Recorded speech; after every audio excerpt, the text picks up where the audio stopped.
din ang mag-asawang si Inday at si Beloy. Pagod na pagod si Inday sa maghapong pagtitinda.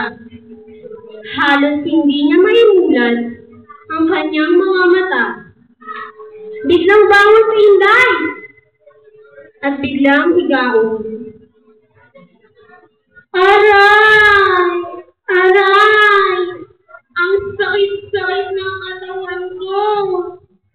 Ang sakit-sakit talaga! Kaya sinuntok-sintok ni Inday ang kanyang mga kamay at sinipa-sipa ang kanyang mga paa. Takayin na sana si Inday nang maalala niya, ay, hindi pa pala ako nakapagdarasal.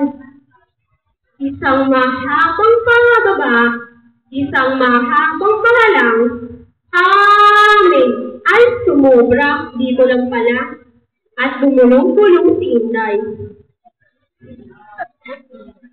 Pagkatapos si Inday magdasal, ay nagtungo na siya sa kusina para magluto. Habang nagluluto si Inday, ay may narinig siyang umuhol.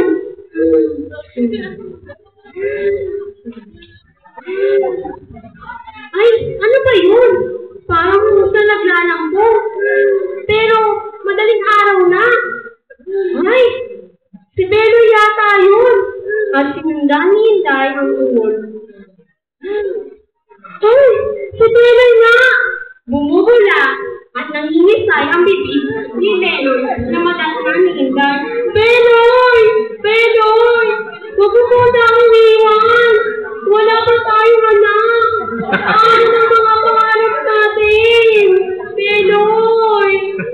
Gamot! Gamot! Nasaan ang gamot na yun? At hinanap ni Inday ang gamot. Hanap sa ilalim ng unan, hanap sa ilalim ng balid. Sa kabinet! Nasa mga kabinet! Pero hindi niya mabuksan. Ano pa to? Ang hirap buksan. At sa wakas, nabuksan din ang kabinet. Kapa dito, kapa doon. Hanap dito, hanap doon. Sa wakas, ito na ang gamot. At bumalik siya agad kay Beloy. Binuksan ang gamot, ngunit natapon! Natapon ang gamot! At sinimot ni Inday. Sinimot ang gamot at ipinainom kay Beloy. Sinimot! At itinaktak ang natitirang gamot sa bibig ni Beloy. Itinaktak! Itinaktak! Itinaktak ng itinaktak hanggang sa maumo! Maya-maya, bumuti na ang kalagayan ni Beloy. Ay, salamat, Beloy. Mabuti na ang kalagayan mo. Diyan ka muna, ha? Papahinga ka muna. Ipagkahain kita. At dali-dali pumunta sa kusina si Inday para ipaghain si Beloy.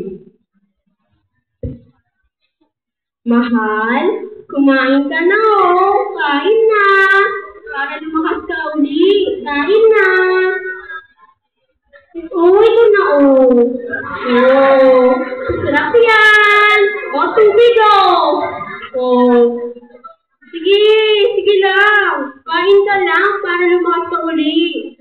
Beloy, aayusin ko muna yung mga ititinda ko, ah.